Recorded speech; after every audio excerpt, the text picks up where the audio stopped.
Bonjour à toutes et à tous. Un nouveau chapitre aujourd'hui que je vous ai préparé sur l'entretien de recrutement et comment le réussir. Avant d'entamer cette capsule, je tiens à vous rappeler que l'entretien en général permet de généraliser la communication interpersonnelle au sein des entreprises en favorisant l'écoute et le dialogue. Il s'avère être un outil très important pour motiver les salariés et désamorcer d'éventuels conflits. Je crois que vous savez bien qu'il existe plusieurs types d'entretien. Il y a l'entretien d'accueil ou d'intégration. C'est le type d'entretien qu'on organise pour informer et faciliter l'incorporation d'un collaborateur qui vient d'être embauché, un nouveau salarié. Il y a aussi entretien de description de fonction ou bien de définition de poste. C'est un entretien qu'on réalise toujours par les nouveaux salariés pour formaliser avec précision les différentes missions ou tâches que doit accomplir le tenant d'un poste. Un autre type d'entretien, c'est l'entretien de recadrage d'un collaborateur pour informer un collaborateur que son travail ou son comportement n'est pas satisfaisant et trouver des solutions à cette situation. Un entretien d'évaluation d'un collaborateur, c'est le bilan de travail accompli et des résultats obtenus par un collaborateur sur une période déterminée, en général un an, afin d'établir le plan d'action, et il est pratiqué toujours par le supérieur direct du collaborateur. Et le dernier type d'entretien qui fait l'objet de notre cours d'aujourd'hui, c'est l'entretien de recrutement. C'est le fait de sélectionner le candidat qui correspond le mieux au poste à pourvoir dans une entreprise. Donc, c'est pourquoi je vous ai préparé ce type d'entretien pour essayer de voir ensemble comment le réussir. Si on veut répondre à la définition de l'entretien d'embauche, on peut dire que c'est un moment de rencontre et de discussion entre le candidat et le recruteur. Chacun a ses propres objectifs. L'objectif pour le recruteur est de trouver le meilleur candidat, choisir parmi d'autres le meilleur candidat au poste qui convient. Et l'objectif du candidat est d'arriver à faire la preuve qu'il est le meilleur. Donc, on peut dire que l'entretien d'embauche a pour but de vérifier en quoi et comment les compétences du candidat sont à même de répondre au poste à pourvoir. Donc, ici, on vérifie que le CV correspond bien à la personne, car le candidat ne doit pas lire son CV, mais il doit savoir se vendre, c'est-à-dire plus exactement se louer, se valoriser en mettant en valeur parcours professionnel et en parlant de son vécu, ce qui n'apparaît pas dans son CV, surtout le côté personnel. L'entretien est un moment important pour le recruteur comme pour le candidat. Chacun a un intérêt à le réussir. Réussir un entretien ne signifie pas forcément décrocher un emploi ou bien un stage pour le candidat ou recruter pour le recruteur. Les enjeux sont multiples de part et de l'autre. Alors, on parle tout d'abord de l'objectif pour le recruteur. Alors, pour le recruteur, il doit s'assurer que le poste est compatible avec les compétences du candidat, c'est-à-dire bien repérer la cohérence du projet de candidat et du poste à pourvoir. Donc ici, on a le projet, est-ce que ça s'adapte au marché? Ensuite, il faut négocier les conditions matérielles du recrutement, c'est-à-dire là les salaires, les conditions en nature et ainsi de suite. Tester les compétences du candidat par rapport au poste à pourvoir et évaluer son potentiel. Ici, on teste les compétences par rapport au poste à pourvoir et évaluer son importance. Ici, on parle de savoir et de savoir-faire. Mieux cerner la personnalité du candidat, en particulier sa capacité à s'intégrer à un groupe. On parle ici de bilan de traits de personnalité. Il faut montrer sa personnalité parce que parfois on a de compétences très importantes, des savoirs très importants, mais malheureusement, le trait de personnalité ne correspond pas. Donc, il faut combiner entre savoir-faire et savoir-être. Et conclure la démarche de recrutement, c'est-à-dire recruter le candidat le plus en adéquation avec le poste. On peut le dire en anglais, the right woman or the right man at the right place. J'espère que j'ai bien prononcé. Pour le candidat, il a aussi plusieurs objectifs.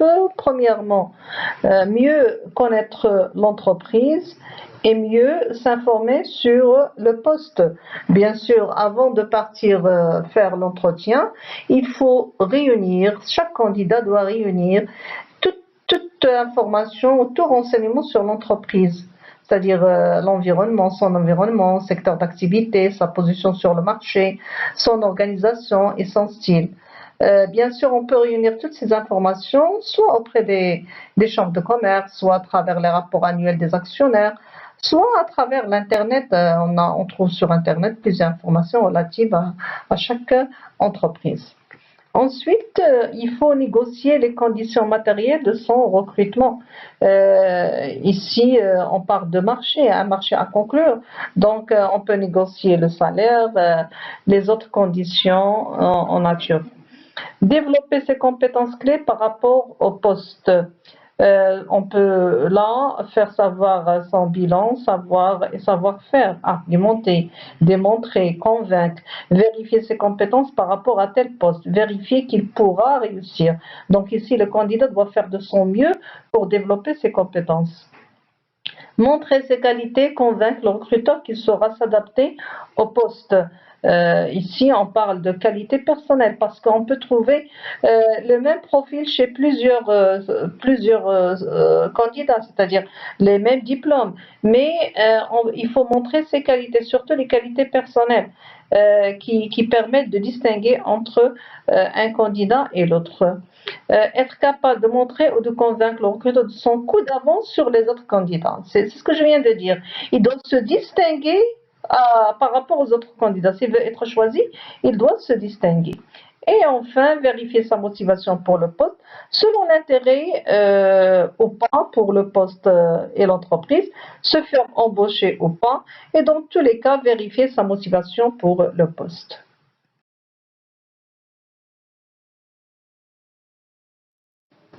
Au niveau comportement relationnel, il faut être positif, se positiver. Tout au long de votre entretien, vous devez adopter une attitude positive et surtout efficace. Par exemple, les comportements avenants curieux, accueillants ou bien encore engageants font partie de ceux qui attirent les autres. De même, établir un climat de confiance mutuelle pour susciter la réceptivité de votre recruteur, il n'y a pas de mystère. La clé est d'instaurer un climat de confiance mutuelle tout au long de vos échanges avec le recruteur. Il faut appliquer les mêmes règles qu'au moment de votre arrivée, établir le contact visuel et sourire.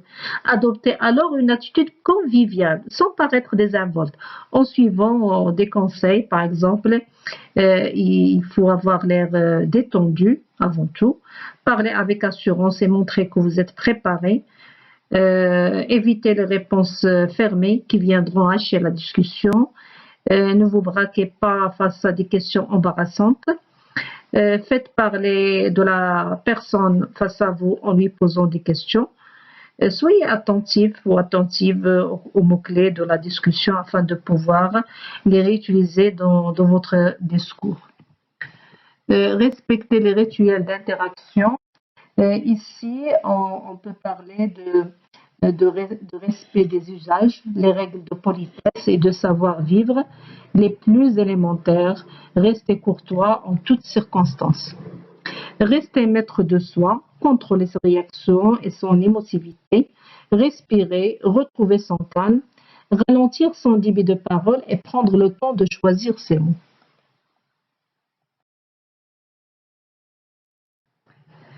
Si vous décrochez un entretien, vous avez sûrement la joie, mais après, ça viendra le stress. Pour ne pas paniquer, une seule solution, c'est préparer cet entretien. Alors, on le prépare pour ne pas paniquer. Alors, qu'est-ce qu'on prépare? On peut tout d'abord se renseigner sur l'entreprise. On doit regrouper toute information nécessaire sur l'entreprise, par exemple son statut, sa taille, c'est des renseignements sur sa structure hiérarchique, son organigramme qu'on peut trouver sur des sites internet, ses collaborateurs aussi, on peut les trouver dans des réseaux sociaux. Donc, se renseigner sur toute l'entreprise pour pouvoir être plus à l'aise et répondre à toutes questions éventuelles. Analyser son CV. Alors, dans notre CV, on a sûrement des informations, mais c'est le document que le recruteur il a aussi à la main. Donc, vous n'avez pas besoin de lire votre CV. Et il faut mettre en place, à la place de la personne qui va vous recevoir, il faut se mettre à sa place. Qu'est-ce qui peut l'intéresser chez vous? Avez-vous la formation demandée? Oui ou non? Si oui, c'est annoté au chapitre des atouts, mais ce n'est pas suffisant pour vous faire embaucher, car d'autres candidats auront la même formation. Donc, est-ce que c'est l'expérience? Analysez les expériences mentionnées sur votre CV. Réfléchissez à ce qu'il faudra mettre en valeur face à votre interlocuteur. Passez ensuite à votre personnalité. Donc, ici, dans l'analyse du CV, on a les soft skills et les hard skills. Les hard skills, ce sont les informations techniques, c'est-à-dire vos diplômes, etc. Mais les soft skills, c'est ce qui distingue votre trait de personnalité. Il faut regarder vos faiblesses, c'est-à-dire j'ai des faiblesses, j'ai des problèmes de communication, donc c'est à travailler. J'ai un problème dans mon CV, par exemple, j'ai un trou, j'ai une période de chômage, donc je dois dire pourquoi, je dois argumenter. Donc il y a plusieurs, par exemple, changements d'orientation ou bien manque d'expérience. Donc là, ces faiblesses-là, je dois prévoir toute réponse. Préparez votre pitch et entraînez-vous à la prise de la parole. Donc là, la prise de la parole, ça s'entraîne. Hein. Il faut toujours apprendre à parler en public. Commencez par préparer votre pitch de présentation. Il faut dire qui vous êtes et résumer les grandes lignes de votre parcours en 1 minute chrono, sans oublier de mettre en avant vos principaux atouts, par exemple, souligner que vous parlez des langues, par exemple, vous avez vécu à l'étranger pour un poste à l'international.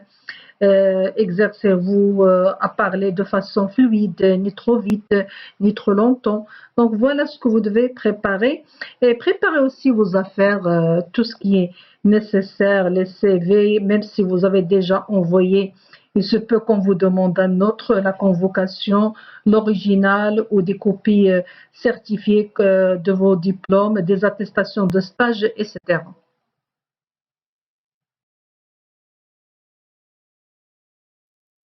Pour que l'entretien se déroule correctement, il faut soigner d'abord sa tenue vestimentaire et son attitude. La première impression est très importante. Donc, il faut mettre une tenue professionnelle, c'est en fonction de chaque entreprise, et bien sûr une tenue où vous vous sentez très à l'aise.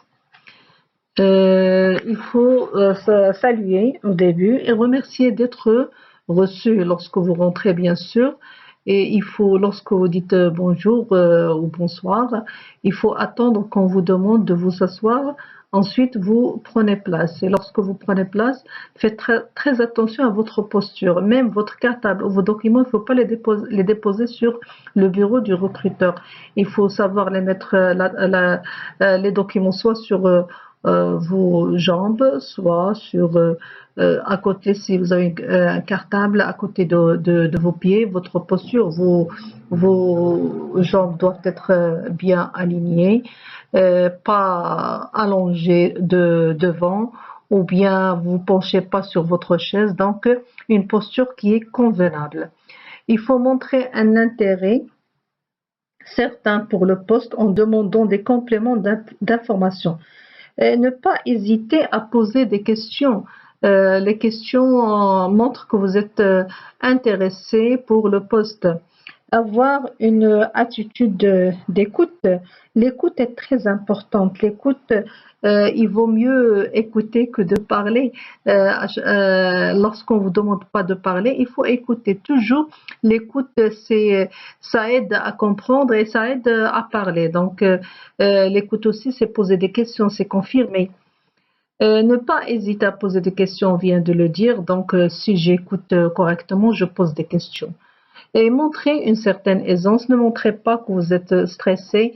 Le stress, si vous êtes préparé à votre entretien, le stress disparaît dans la première minute lorsque vous rentrez, vous entamez l'entretien. Donc, montrez votre aisance relationnelle et aussi comportementale. Des comportements verbaux à adopter, par exemple, prendre la parole, mais jamais trop longtemps. Donc, on peut vous poser des questions pour vous laisser parler.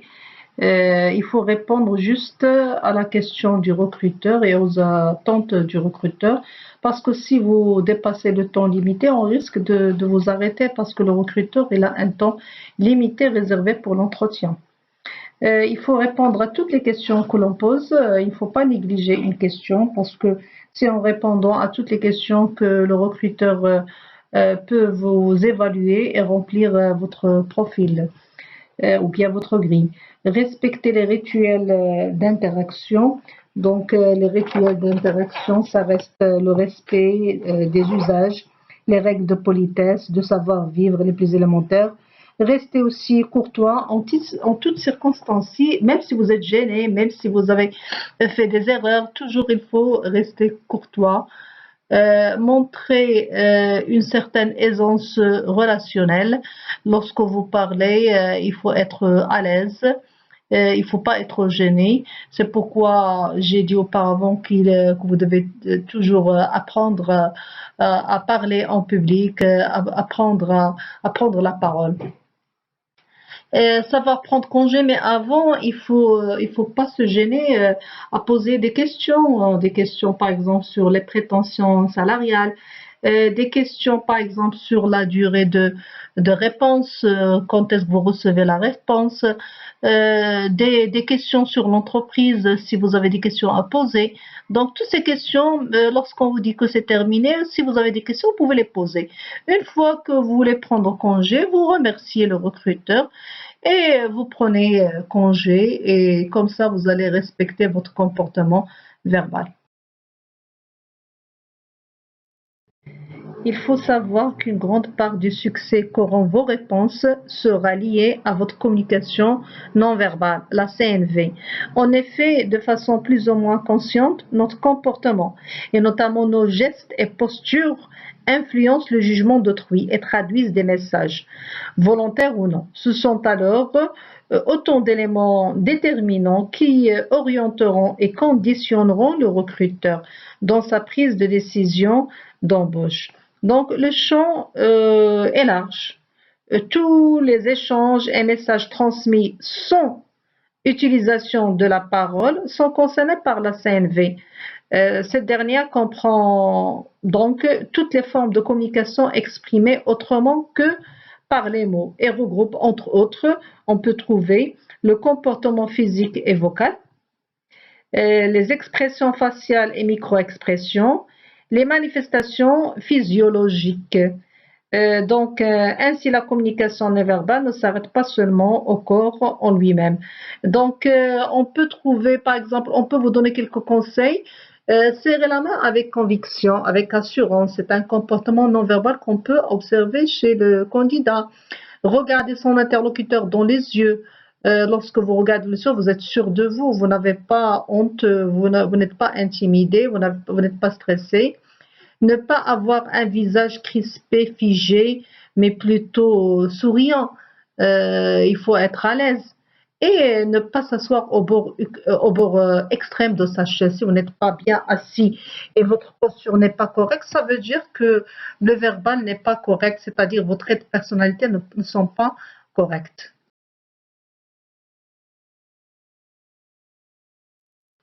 Une fois l'entretien terminé, je peux le réussir ou bien je peux l'échouer. Ça, c'est pas le problème qui se pose. Mais ce que je dois faire, c'est poser des questions. Qu'est-ce qui s'est passé? Je dois faire un compte rendu de ce qui s'est passé. Avec qui j'étais, dans quelle entreprise, les questions que j'ai eues, comment cela s'est passé. Est-ce que j'ai pu répondre à toutes les questions? Est-ce qu'il y avait des problèmes? Il y avait des surprises que j'ai pas pu préparer. Quels sont les avantages et les inconvénients de la fonction? Est-ce que la fonction à laquelle je postule, est-ce qu'il y a des inconvénients que je peux éviter par la suite ou bien je peux changer? Les points à améliorer, parce que on a des points à améliorer. Si je trouve que j'ai des incompétences, soit du côté hard skills, c'est-à-dire tout ce qui est compétences démontrables, les connaissances techniques ou académiques que vous pouvez acquérir durant votre parcours scolaire ou bien universitaire ou professionnel, qui sont attestés par diplôme, ou bien les soft skills, c'est les traits de personnalité, les aptitudes à réaliser des tâches, c'est les manières, c'est le savoir-être. Donc tout ça, il faut réfléchir. Est-ce que vous allez voir, est-ce qu'il y a des points à améliorer? Ainsi, au cas où vous ne réussissez pas cet entretien, pour l'entretien prochain, vous allez être mieux préparé et vous pouvez postuler le poste que vous désirez. Voilà que cette capsule touche à sa fin. J'ai essayé de parler un petit peu de l'entretien et des étapes à suivre pour pouvoir le réussir. J'ai parlé de cette étape qui précède la signature de contrat d'embauche et qui met en évidence les qualités du candidat, c'est-à-dire ses compétences, sa personnalité, sa motivation, sa capacité d'écoute, de compréhension, d'analyse, de synthèse, d'argumentation, d'adaptation, de maîtrise de soi, de méthode de travail, d'élocution. Donc, ce sont des règles que vous devez suivre et que vous devez préparer, que vous devez améliorer chez vous si ça n'existe pas, ou bien que vous devez préparer si jamais vous voulez passer un entretien. Donc, j'espère pour tous bon courage et à la prochaine.